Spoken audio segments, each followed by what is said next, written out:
Good afternoon, and welcome to another episode of Raving Fans from Within, where we get the opportunity to spotlight some of the fantastic folks here at Velosio.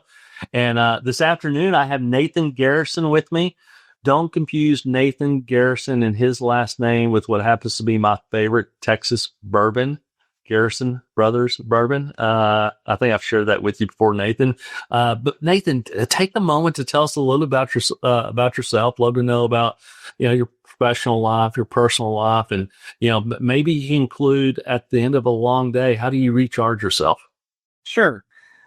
So I live in Charlotte, North Carolina. I'm a native, which for a lot of people who've been to Charlotte or who've lived in Charlotte, that's a rarity these days. Most everybody's a transplant.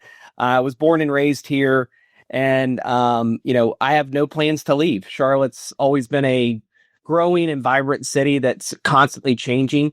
Kind of like you see with a lot of places like Austin, Texas. And so it's always fun to see the change and what's coming and what's new with the city. So it's always got something new. I'm married. My wife's name's Allison. We have 3 kids, a daughter who's almost 12 and 2 sons that are 8 and 4. And for us, like, that really goes back to that question, like, how do I recharge after a long day? For me, like, when I'm done with work, if we're not cooking, we're going out to eat, we're having fun as a family. Our weekends revolve around that. So my recharge is just being able to just step away, spend time with the kids, have fun. And we love Dairy Queen. So we do a lot of ice cream. I love Dairy. Okay, so what is your go-to blizzard? So it just came back. It's the S'mores Blizzard, which is only usually around during the summer. That is my go-to. Okay, as a child, the very first blizzard I ever had was a Butterfinger Blizzard. That is my go-to blizzard, and it's like literally magical. Okay, so your 12-year-old daughter and your 8-year-old son, are they into sports, or are they into the arts? Or they, how do they spend their time? So our middle son is the gamer. He tried sports out, wasn't his thing. But he loves drums, and so he's learning drums, and it's fun to see him figure out what how that works, because it's such a different form of music versus your typical wood or instruments or piano. Our daughter, she is all about anything girly. She's tried sports, not her thing. She loves making jewelry, so that's hers. And our 4-year-old, like, he's still trying to figure out who he is. So. Yeah, I get it. So it sounds like you have some talented kids there, and but definitely are more on the artsy side with being able to make jewelry and in music. That's really cool. So Nathan, you're having just a fantastic year. You really just make a tremendous impact with your clients. Certainly having an impact here at Velosio as well. Can you share with, maybe 1 or 2 things that the collective team is doing to help impact some of the things that you're doing with your class? Yeah, absolutely. So, it's a statement that's said often, and it almost seems cliche, but that team effort is truly the impact it makes. Like, my success this year and in years past have nothing to do necessarily with my individual skills and abilities more than it is the team that I have around me, whether it's the support we get from our pre-sales team and the work that they do to help us align requirements of a customer to the product that's there to make sure that there's a fit. But it's also on the delivery side and the resources that come alongside to align those requirements and how it's going to bring it to life for the customer to ensure that there's an actual successful outcome. With technology always having its challenges and failure and success, it's all about the team that's going to come alongside me to support just the day-to-day efforts in bringing a customer across the finish line. But beyond that, it's what happens after.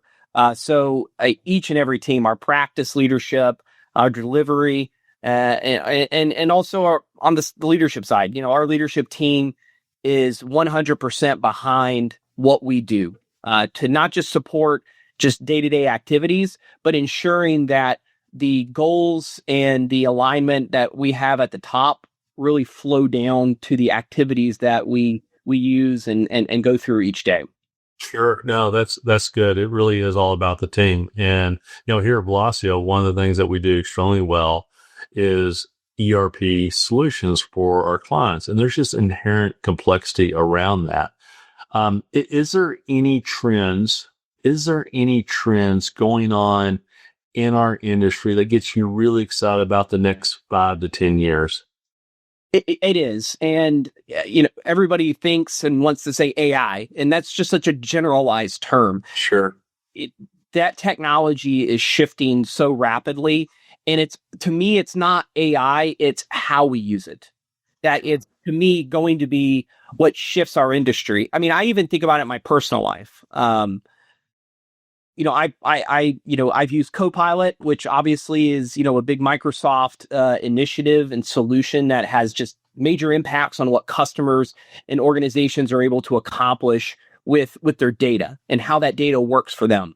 But even on the personal side, it's how do we use AI? How does it make life easier for us? I mean, even for myself, like I'm using it more and more to just give me ideas and brainstorm.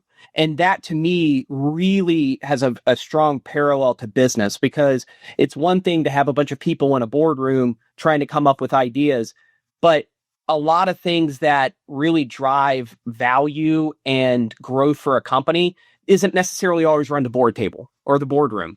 It is from the individuals that are in the trenches and how they can use tool sets like AI to bounce ideas off, making sure their ideas actually make sense, how that idea can be formulated into a plan, and AI can be used, Copilot, other tools can and are being used to accomplish those types of tasks that in, previous lives, we had to really just kind of sit down and brainstorm to be like, hey, does someone else done this before? How do I research for that? And it's at our fingertips. So to me, it's AI and how it's going to be used to better an organization and not necessarily a detriment where people think, oh, it's going to replace jobs.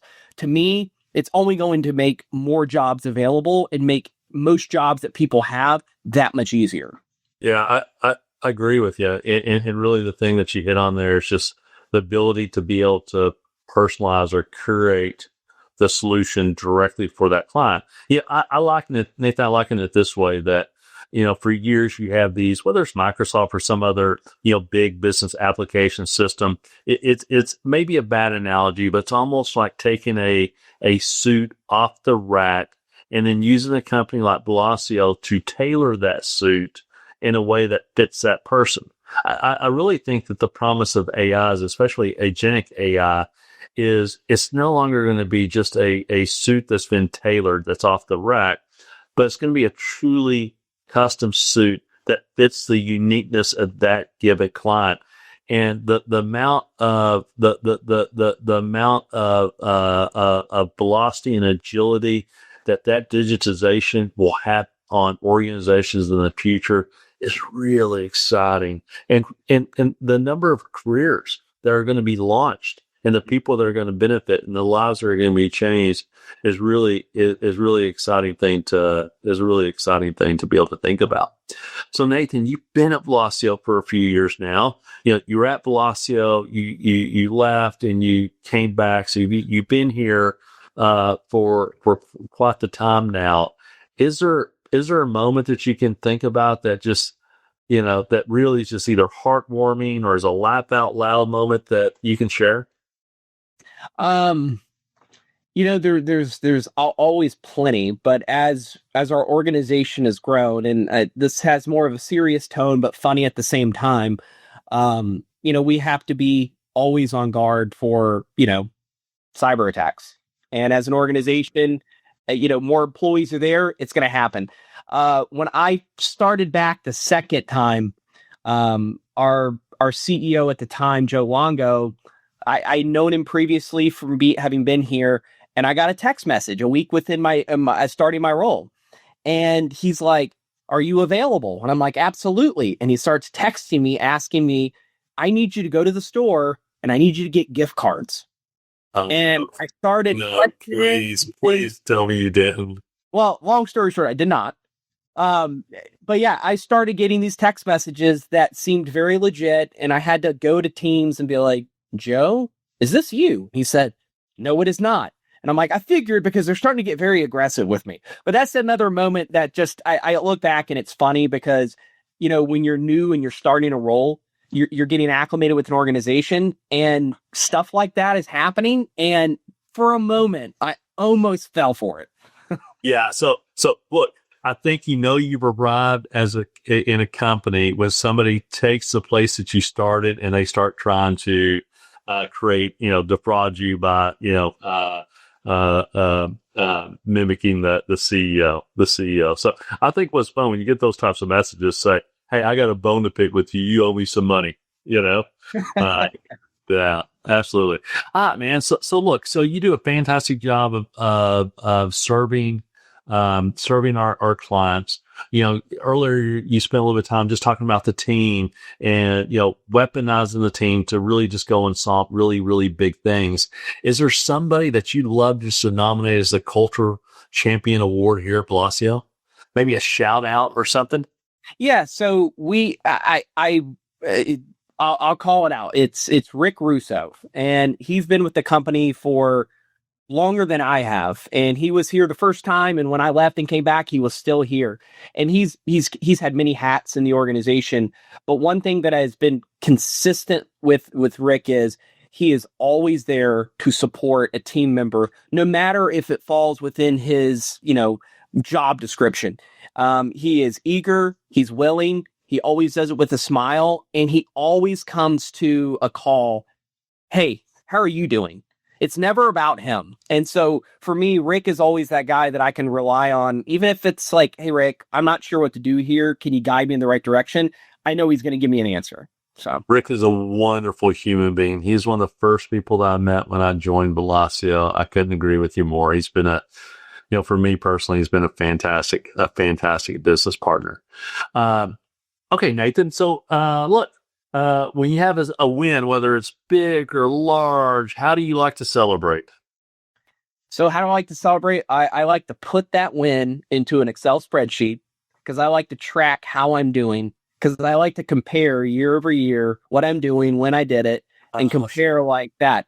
That's one thing. But ultimately, it's it's looking ahead. Like, I always have goals that I attain to personally, and I keep track of those. And as I'm closing things, it's just inching me that much closer to whatever that goal is. So if it's like, hey, we got a vacation that we have planned and I know how much it's going to cost and what I need to get to, every time I get a close, I'm able to be like, this is how it's going to go, what it's going to go towards. And I'm inching towards my goal. So really, it's always like, I got one.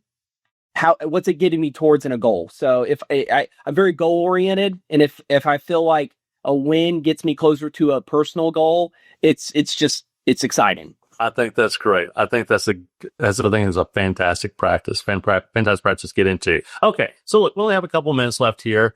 Maybe you can land the plane here on what's something that you're excited to tackle next, either professionally or in your personal life. So professionally, it's consistency. I've had good years in the past, and then you kind of have it, you go through that kind of sales roller coaster, which we all do our best to try to avoid.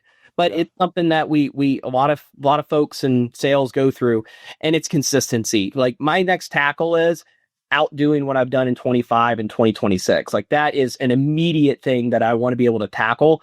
And with that, whatever's on the horizon. Personally, I'm always looking for, a side hustle, something that can really put the money that I've earned and the work I put into, like, putting it back to work for me. So I love it. I absolutely love that. Absolutely love that. Well, I have no doubt 2026 is going to be a great year. So, Nathan, look, I appreciate you. I really, really appreciate you. I appreciate everything you do for our clients. I appreciate everything you do for your colleagues. I appreciate everything that you do for me. You're a wonderful partner, and I'm absolutely grateful for that. And Velosio is incredibly blessed to have you here. So, thank you for joining us this afternoon. and let me know if there's anything I can do to help you next. Okay. Sounds good. Thanks, Chad. Thanks, Nathan.